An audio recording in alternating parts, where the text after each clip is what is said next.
petrodollar is actually a device invented by Kissinger and Nixon. The standard of living of all Americans can be traced back to here, the vast oil-rich deserts of Saudi Arabia. In the early 70s, after the Arab crisis happened with the oil embargoes, OPEC basically tripled the price of oil to the Western world. And at that time, America realized that they were vulnerable because they were importing about 70% of all the oil they consumed. To secure a reliable foreign source of oil, U.S. President Richard Nixon sent his Secretary of State and National Security Advisor Henry Kissinger to Saudi Arabia for a secret meeting. The result was a pact that still stands to this day. If Saudi Arabia, which at the time was the world's largest producer of oil, would sell the oil in US dollars, America would defend Saudi Arabia and make sure the House Assad would stay in power.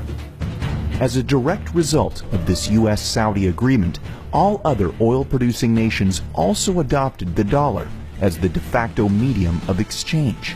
Demand for it increased exponentially all over the world, and soon it had a new name, the petrodollar. Your currency is only as strong as the demand for it, just like anything else, the supply and demand. Why the petrodollar is important, it causes a demand for the US dollar. A lot of Americans don't realize that over 70% of all the $100 bills in the world are actually outside of the US. There's more $100 bills in Russia than there are in America. This stockpile of US dollars in countries around the world is because oil is bought and sold using the greenback. If oil starts trading in non-petrodollars, such as gold or a basket of currencies, or if China and Russia start trading in yuan and ruble rather than US dollars, that demand isn't there. And the way of life for the average American will be done. It will be worse than the Great Depression. To date, anyone who's potentially threatened the status of the petrodollar hasn't fared well. Libyan strongman Muammar Gaddafi publicly pushed for a Pan-African gold-backed currency that he would trade for Libya's oil. He was killed during a US-backed revolution in 2011. And just a few short years before, Iraqi dictator Saddam Hussein advocated selling oil for euros.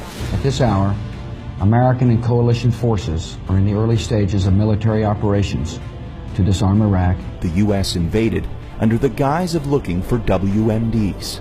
Iraq did not have any weapons of mass destruction, and interestingly enough, after the Americans invaded, took over, put in their own government, the whole concept of selling oil in euros never surfaced again. Today, many countries resent the current petrodollar system, and their leading spokesperson is none other than Russian President Vladimir Putin. Americans should be very worried about what Putin can do. There is a new Cold War going on. It is the colder war. That is exactly what's going on. And who's in the center of this push? Vladimir Putin. And the petrodollar is so crucial to the colder war. The only thing holding America right now at the top is the petrodollar.